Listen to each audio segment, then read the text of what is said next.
안녕하세요. 반갑습니다. 네, 2달 만에 뵈어 무척 반갑습니다. 설교 제목이 길지요? 네, 제가 그렇게 긴 편은 아닌데 오늘은 아주 길었습니다. 율법에 세속적 용도가 있는가? 이런 거 잘 못 들어보셨죠? 네. 제 후배가 2, 3년 된 후배가 작은 아버지가 제1교포로 오사카에 살아서 다녀온 이야기를 한 달 전에 해줬는데 길거리가 그렇게 깨끗하고 사람들이 친절하고 이제 작은 아버지 아들들, 손자들을 보았겠죠. 근데 모두 다 겸손하다고. 제1교포니까 거의 일본 분이겠죠. 네. 근데 이러한 일본에 대한 평은 그 후배만이 아니라 일본을 다녀온 분, 또 일본인을 접한 분들에게서 듣는 바입니다. 대체로 우리 세계에서 경제적으로 잘 살고 또 문화가 상대적으로 좀 우수하다 이렇게 평을 받고 이런 질서나 이러한 것이 잘 잡힌 나라들은 대개 기독교 국가들이 많습니다. 근데 여기에 대표적으로 예외가 되는 나라가 있으니 일본이에요. 일본은 기독교인이 1%가 안 된다고 하죠. 그러한 불신자가 대다수인 이러한 일본에 왜 이러한 질서와 겸손과 예절이 있을까요? 이것을 아는데 바로 오늘 본문 그리고 설교 제목이 많은 것을 암시하고 있습니다. 설교 본문 한번 볼까요? 2장 9절 보면은 악을 행하는 각 사람의 영에는 환난과 공고가 있다. 먼저는 유대인에게 그리고 헬라인에게며 이 말은 유대인이란 하나님의 말씀을 받은 사람입니다. 그러니까 십계명으로 대표되는 하나님의 율법을 받아서 하나님의 형상을 지닌 사람이 어떻게 인생을 살아야지 되는가 이거에 관한 구체적이고 그리고 명시적인 이러한 지침을 받았어요.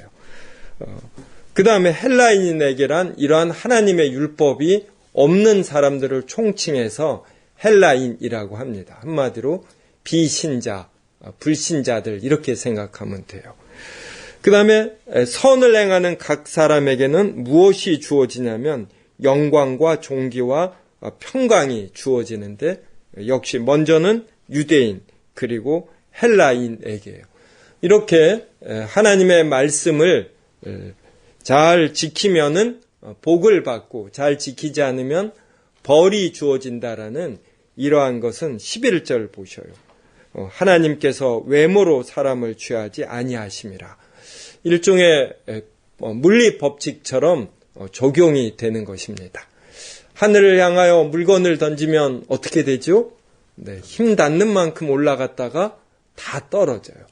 중력의 법칙이 작용이 되기 때문입니다. 이것처럼 어떤 사람이 하나님의 말씀, 율법을 잘 지키면 이렇게 영광, 존귀, 평강이 있습니다. 근데 지키지 않는 자에겐 환난과 공고가 있습니다. 그 다음 12절 보셔요. 무릇 율법 없이 범죄한 자는 이제 불신자를 의미해요. 이러한 자는 율법 없이 망하고 무릇 율법이 있고 이 말은 유대인을 뜻합니다. 또 지금으로 신약시대로 말하면 기독교인을 뜻해요. 율법이 있고 범죄한 자는 이 율법으로 말미암아 심판을 받는다. 그래요. 그래서 하나님 앞에서는 율법을 듣는 자가 의인이 아니고 그러니까 율법을 듣는다란 말은 율법을 아는 자 이러한 자가 의인이 아니고 율법을 행하는 자라야 의롭다 하심을 얻습니다. 네. 자, 그 다음 14절에 보셔요. 그러면은 불신자는 어떻게 되는가? 하나님의 말씀을 들을 기회가 없지 않습니까? 네. 맨 앞에 와서 앉아도 돼요. 네. 네. 자, 그럼 율법 없는 이방인은 율법을 들어볼 기회나 읽어볼 기회가 없는데 어떻게 율법대로 행하는가? 이 의문이 들죠. 이거에 대해서 14절이 율법 없는 이방인은 본성으로 율법의 일을 행한다라는 것입니다. 그래서 이 사람은 율법을 듣거나 읽지 않아도 자기가 자기에게 율법이 돼요. 어떻게 이러한 일이 발생하는가? 15절 보십시오. 이런 이들은 그 양심이 증거가 되어 양심이 증거가 되는 것이. 그래서 그 생각들이 서로 혹은 고발하고 변명한다. 그래서 그 마음에 새긴 율법. 그래서 사람의 마음에는 무엇이 새겨 있어요? 하나님의 율법이 새겨 있다. 이것을 보통 양심이라고 하는 겁니다. 그래서 사람은 태어나면은 본능적으로 하나님의 율법을 알아요. 특별히 배우지 않아도. 네. 여러분, 냄새를 잘 맡는 코를 뭐라고 그러죠? 네, 개코라고 합니다. 개는 왜 이렇게 냄새를 잘 맡을까요? 네. 후각 수용체라는 게 있는데 사람은 500만 개예요. 근데 개는 1억에서 3억 개랍니다. 네, 이걸 제가 나눗셈을 안 해와서 몇 배인지 모르겠어요. 냄새를 정말 잘 맡는 개는 3억 개 이상이라고 합니다. 그리고 이 코 구조가 많이 이렇게 접혀 있어서 냄새 입자가 들어오면은 이렇게 오래 머물러서 이걸 잘 포착합니다. 그 다음에 이것을 이제 정보가 뇌로 갈 거 아니에요. 이제 뇌에서 이것을 분석해내야지 되는데 사람보다 이 후각을 담당하는 부분이 40배가 많다고 합니다. 그래서 개들은 산책할 때 어떡하죠? 코를 거의 바닥에 들이밀고 계속 냄새를 맡아요. 그래서 우리가 피자 냄새를 맡으면 피자다 그래요. 그런데 개는 밀가루, 거기에 토핑된 거 있죠? 치즈, 또 양파, 이것까지 층층이 분석해서 이걸 전부 다 맡아내는 거예요. 그래서 개는 산책할 때 코로 냄새를 맡으면서 어떠한 동물들이 지나갔는가, 그리고 얼마나 큰가, 이걸 냄새로 층층이 분석해냅니다. 개가 이렇게 할 수 있는 이유는 뭐죠? 지금 말씀드린 것처럼 이 코의 구조와 이것을 분석해내는 뇌의 부분이 크기 때문이에요. 이렇게 하나님이 개는 냄새를 잘 맡게 해놨어요. 우리 중에 진화론을 믿는 사람은 없으리라 생각합니다. 네. 그것처럼 왜 사람은 양심이 있는가? 네, 그것도 하나님은 사람을 굉장히 사랑하셨어요. 그래서 사람만 하나님의 형상으로 만드셨습니다. 그래서 하나님의 형상이란 이제 보통 지금에 하는 학문적인 용어로 말하면 지정의를 심어 주셨다. 그래서 이것으로 진선미를 추구해요. 그래서 우리는 개를 보면 왜 저렇게 구차하게 냄새 맡으며 사나. 정말 개 같은 삶이다. 그러지 부러워하지 않아요. 여러분 개 같은 삶 부러워하셔요? 안 그러죠. 네. 개는 네. 가끔은 인생엔 비참함이 있으니까 가끔은 개 같은 삶이 부럽기도 하지요. 네. 그래서 이 사람은 불신자도 이 양심이 있고 지정의가 있고 그래서 나름의 진선미를 추구합니다. 아까 7월에 뭐가 있었다고 하는데 무슨 부대 배치가 있었습니까? 아니, 부대가 아니라 회사. 새로운 배치가 됐을 때 같은 동료가 기독교인이다. 그러면 반가우셔요? 아니면 그냥 무덤덤하셔요? 반갑습니다. 네. 양심에 맞게끔 솔직하게 답변하셔도 돼요. 제가 탁구 좋아하는 거 아시죠? 네. 그래서 탁구장에 또 건강을 생각해서 제가 일주일에 몇 번 갑니다. 가서 기독교인을 만나면 반가울까요? 안 반가울까요? 반가워요. 네, 그렇게 이렇게 부담스럽다는 아닌데 그래 반갑지 않아요. 목사님을 만나면 어떨까요? 네, 그냥 n분의 1이니 n 그냥. 네. 이건 뭘 뜻하냐면 어떻게 불신자라고 해서 매너가 나쁠까요? 그렇지 않아요. 탁구장에 보면 승부욕이 강한 분은 막 엣지라고 우기거나 이건 사소한 걸로 상대방에게 졌을 때 깨끗하게 승복하지 않고 뭐 서브를 가리면서 넣었다는 등 뭐 이래요. 이거는 기독교인이냐 아니냐와 상관이 없습니다. 여러분 동료 직장인 중에 저 사람하고 일하고 싶다. 어때 이분이 신자예요, 아니에요? 네, 상관없어요. 뭐 우리 다 인생 몇십 년 살았잖아요. 뭐 손으로 해를 가릴 수 없는 것처럼 우리의 경험을 통해서 드러나는 일입니다. 그래서 하나님은 이렇게 일반인에게도 양심을 주셔서 이 세상의 질서를 어느 정도 유지하게 돼요. 사람으로 태어난 모든 사람은 여론을 의식합니다. 자기 부서에서 자기에 대한 평이 어떠한지를 의식하며 거기에 호응하며 나름 다 사는 것이에요. 그래서 사람이 사는 곳에는 모두가 다 질서가 있어요. 우리 조직폭력배에서 강조하는 게 뭔지 알아요? 각각의 이런 자신의 나우바리를 맡아 있는 이런 부하, 중간 보스에게 이런 우두머리가 요구하는 게 성실이에요, 성실. 성실하게 자기의 구역을 담당하기를. 그들의 최종 가치가 자신의 조직을 보호하기 위해서 그렇지, 이거를 제외한 나머지는 일반인들의 도덕, 윤리, 이러한 가치관, 이게 그대로 적용이 됩니다. 이것처럼 중력이 모든 걸 잡아당기듯 이러한 하나님의 이런 선을 하는 자에게 복이 주어지고 악을 행하는 자에게 벌이 주어지는 것, 이것은 어디에나 적용이 되는 것이에요. 여러분 신기하잖아요.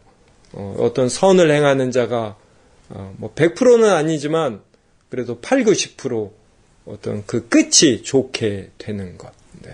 하나님께서 살아계셔서 모든 것을 감찰하시고 이렇게 하시는 겁니다. 그래서 우리가 그리스도인이 된다라는 것을, 이것을 우리는 명확하게 아는 거예요. 우리의 양심이 불신자보다 더 민감하게 깨어 있기 때문에, 이것이 가능한 것은 성령께서 우리 안에 내주하셔서 우리의 양심을 민감하게 깨워 주십니다. 그리고 결정적으로 또 우리에게는 이 성경이 있어요. 그래서 성경을 통해서 어떻게 행하는 것이 하나님께서 기뻐하시는 바인가, 이것을 알게 되는 것입니다. 또한 우리는 하나님의 율법이 이제 살인하지 말라. 그러면은 지금의 범죄 구성 요건이 어떤 생각만 하는 것은 범죄가 되지 않습니다. 어떤 생각과 사상의 자유가 있어요. 이것이 언어로나 행위로 표출이 될 때, 그래서 어떤 피해가 있을 때 이제 범죄가 되는 것이에요. 그런데 성경은 형제에 대하여 화를 내는 것, 멍청한 놈이라고 라가라고 욕하는 것도 살인이에요. 그다음에 간음도 여자를 보고 음욕을 품는 것도 간음입니다. 그래서 신자는 이런 하나님의 율법을 접하며 내가 가식적으로 행위로는 어느 정도 지키지만 내 속마음까지는 지키지 못하고 다른 사람들이 보지 않으면 내가 적당히 악을 행한다라는 것, 이것을 압니다. 그래서 내 능력으로 하나님의 모든 율법을 생각에서까지 지키지 못한다라는 것을 깨달아요. 성경을 통해서. 그래서 자신의 비참함과 무능력을 알고 이제 피난처를 찾는데, 이 피난처가 바로 하나님께서 자신의 영원한 아들이신 예수 그리스도를 우리에게 보내주셔서 우리 대신에 예수 그리스도께서 모든 율법을 지키신 것이에요. 이게 중요하죠. 예수님은 죽으실 때에만 우리의 구원의 완성을 위하여 일하신 것이 아니라 살아계신 동안은 우리를 대신해서 모든 율법을 지키셨어요. 그리고 죽으실 때는 우리를 대신하여 우리의 죄값을 짊어지고 죽으셨습니다. 그래서 신자는 하나님의 율법을 통해서 자신의 죄성, 어떤 전적 부패함과 그래서 하나님의 위에 이르지 못하는 전적 무능력을 알게 되고, 그때 예수 그리스도를 믿고 받아들이게 됩니다. 그리고 그 후에는 의의 완전한 규범인 이 하나님의 율법을 통해서 내가 어떻게 인생을 살아야지 되는가, 이런 분별할 때에 이 성경이 기준이 되는 것이에요. 네. 그래서 직장 생활할 때 동료 직원과 이런 관계 참 중요하잖아요. 일할 때 그의 부족함에도 또 그의 사악함에도 불구하고 이제 우리는 끊임없이 이해하고 수용하려고 이제 노력하지요. 그렇게 되는 건 아니고 노력하고 가끔가다 열받으면 좀 화도 내고, 네, 여러분 적당히 화도 내셔요. 여러분은 완전한 의인이 아니니까. 오늘 전하려는 것은 율법의 세속적 용도. 여기서 세속이라는 것은 거룩한 자들로 이루어진 교회, 여기에 주어진 용도가 아니라 영어로 하면 secular예요. secular. 그러니까 일반 사회. 이거를 영어로 secular 그러고 번역을 세속 이렇게 합니다. 그래서 하나님은 율법을 양심에, 율법을 마음에 새겨 놓으셔서 그들로 하여금 악이 억제되고 선이 권장되게 하는 이러한 은혜를 베푸시는 것이에요. 그래서 우리는 일반인을 악마화하면 안 돼요. 일반인들에게 상식이 있습니다. 저는 탁구장에서 겪어보는데 정말이에요. 종교와 상관없어요. 기독교와 상관없습니다. 거기에서 덕을 베풀고 무언가 부드럽고 하는 분이 꼭 기독교인이 아니에요. 제가 조금 충격적 이야기하면 탁구장을 이제 새로운 몇 부부가 왔어요. 근데 제가 목사인 걸 알고 굉장히 긴장을 했대요. 왜냐하면 자신이 탁구장을 다니면서 만난 목사님들은 전부 다 부담스러웠다는 거예요. 그래서 한 달 전에 우리 부부를 초청하면서 이 이야기를 해주는 것이에요. 그래서 저는 탁구장 갈 때, 뭐 교회는 제가 사택에 사니까 교회 갈 때 기도 안 합니다.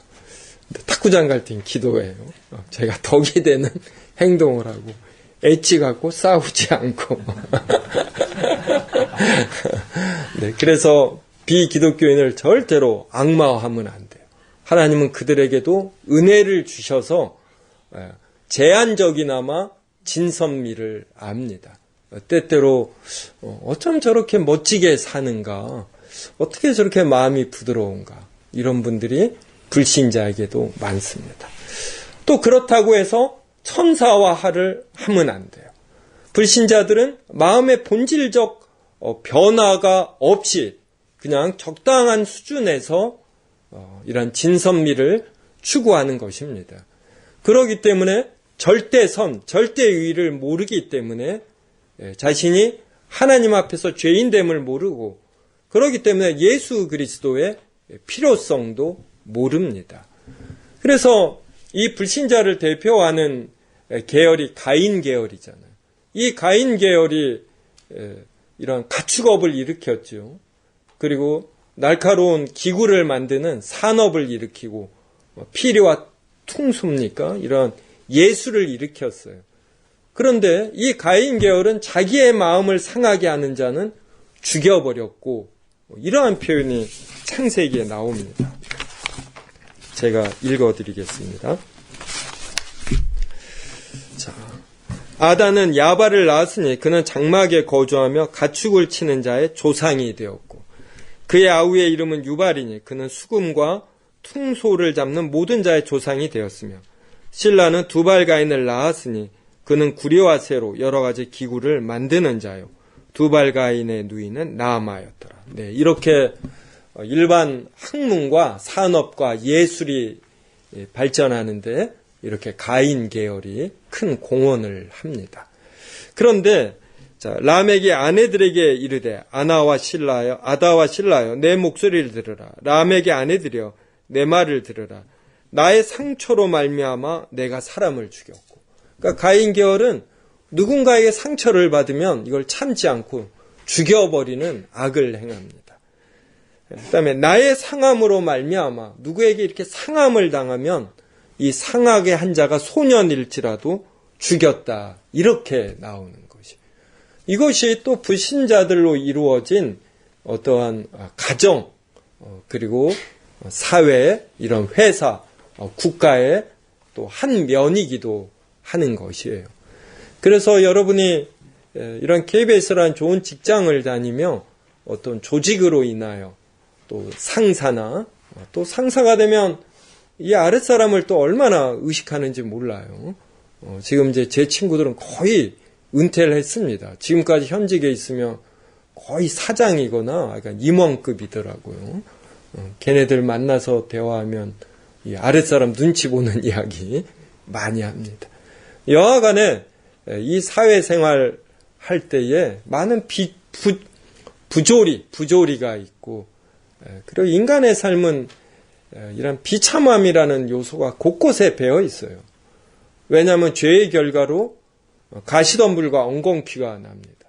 그래서 모든 곳에는 가시덤불과 엉겅퀴에 해당되는 그러한 현상들이 발생합니다. 이것을 우리가 어떻게 보면 당연히 여겨야지 돼요. 그래서 KBS가 너무 100% 이러한 질서와 평강으로, 질서와 도덕과 윤리로 돌아가기를 바라면 안 돼요. 그러길 위해서 우리는 노력하는 것이지, 그러지 않는 것이 어떻게 보면 당연한 겁니다. 여러분, 신자일지라도 구약시대 이스라엘 왕들을 보십시오. 하나님께 칭찬받는 왕이 몇 명 될까요? 별로 안 돼요. 가장 정직한 왕으로 칭찬받는 다윗이 어땠습니까? 부하들이 전쟁에 나가 있는데 이 부하 부인과 바람을 폈어요. 그리고 이걸 감추려고 이 부하를 맹렬한 전쟁터에 보내요. 죽이는데 걔만 보내면 이상하니까 몇 사람을 보내요. 같이 죽여요. 그러니까 살인 교사범의 간통죄에, 그러니까 지금으로 말하면 가정 파괴범이고, 대통령으로 이렇더라면 탄핵되는 거지요. 그래서 이제 오늘 율법의 세속적 용도를 통해서 이러한 사람들에게 주어진 하나님의 일반 은혜를 알면서도 이 한계를 우리가 알므로 이 사회생활 하는 데에는 스트레스가 있기 마련이에요. 그리고 어떤 부정부패가 있기 마련이고 이 부조리가 있기 마련입니다. 이것을 우리는 당연히 알며 그렇다고 해서 여기에 같이 물들으라 이 이야기가 아니에요. 우리는 하나님의 율법을, 명시적인 율법을 알고 성령님께서 우리 안에 내주하십니다. 그러므로 누구보다도 무엇이 선인지를 알고 이것이 손해가 되어도 이것을 추구할 수 있는 힘을 우리 안에 내주하시는 성령님을 통해서 끊임없이 공급받는 것이에요. 그래서 우리는 자신이 있는 곳에서 이러한 의인의 역할을 해야지 됩니다. 하지만 자신이 있는 곳에 있는 부조리나 이것에 대해서 너무 스트레스 받고 어떻게 이럴 수가 있는가, 이거는 성경도 모르는 것이고 인생도 모르는 것이고 이런 것이에요. 이것을 당연히 알며 여기에 대처해 가고 꿋꿋이 이겨내고 하는 이러한 능력이 필요로 합니다. 그래야 우리의 인생이 행복한 것이고 평안한 것이고 악을 지혜롭게 이해해서 지혜롭게 대처해 가는 것이에요. 그래서 자신의 상사가 좀 뭐라고 해야지 마음에 안 들어도 그래도 또 지혜롭게 대처하고 그의 약점과 단점을 수용하며 그에게 어떤 평안을 줄 수 있는 이러한 아랫사람이 부하 직원이 된다면 이게 또 얼마나 멋있습니까? 또 자기가 회사에서 권위자로 있다라면 자기 권위 밑에 있는 사람들을 이 하나님의 말씀으로 잘 대한다라면 이 얼마나 멋진 일입니까? 그래서 율법의 세속적 용도를 알므로 현실을 정확하게 파악하여 지치지 아니하고 끈질기게 하나님의 사랑과 진리를 나타내는 신우회 회원들이 되기를 주님의 이름으로 기원합니다. 네, 기도하겠습니다. 하나님, 오늘 또 KBS 신우회 예배가 이어지게 하시니 얼마나 감사한지요. 이렇게 찬양드리고 기도드리고 하나님의 진리된 말씀을 들으며 우리가 위로받고 또 서로 격려하게 하시니 감사하옵나이다. 하나님의 율법을 명시적으로 적힌 성경을 통해 아는 자로서 또 우리 안에 내주하시는 성령 하나님의 인도를 받는 자로서 현실을 정확하게 알고 쉽게 악과 부조리에 지치지 아니하며 사랑과 평안으로 우리의 옳음을 지혜롭게 드러내는 신우회 회원들 되게 하여 주시옵소서. 신우회를 인하여 KBS에 더 질서와 안정이 생기고 평안이 흐르도록 인도하여 주시옵소서. 예수님의 이름으로 기도드리옵나이다. 아멘.